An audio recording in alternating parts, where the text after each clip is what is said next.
देशात इंधनाची बचत व्हावी आणि पर्यावरणपूरक जीवनशैलीचा अंगीकार केला जावा यासाठी पंतप्रधान नरेंद्र मोदी यांनी अलीकडेच देशवासियांना विशेष आवाहन केले होते।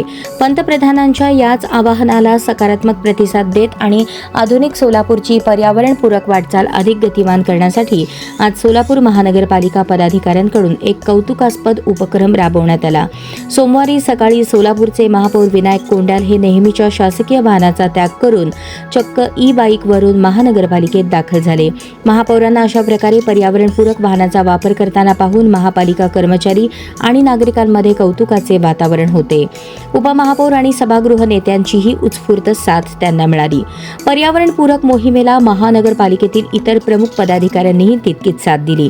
उपमहापौर ज्ञानेश्वरी देवकर आणि सभागृह नेते नरेंद्र काळे यांनीही पंतप्रधानांच्या आवाहनाचा आदर करत आणि नो व्हेइकल डेचे गांभीर्य ओळखून महापालिका परिसरात अनुक्रमे ईव्ही बाईक आणि सायकलवरून प्रवेश केला।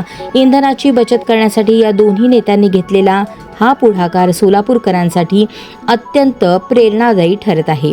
पंतप्रधान नरेंद्र मोदी यांच्या आव्हानाला प्रतिसाद देत महापालिका पदाधिकाऱ्यांनी आज सोमवारी सायकल आणि इलेक्ट्रिक व्हेइकलचा वापर केला आहे। आज सकाळी सायकल आणि इलेक्ट्रिक वाहन वापरतानाचे जोरदार फोटो सेशन झाले। आता हे किती दिवस करणार असा प्रश्न देखील सामान्य नागरिक विचारत आहेत।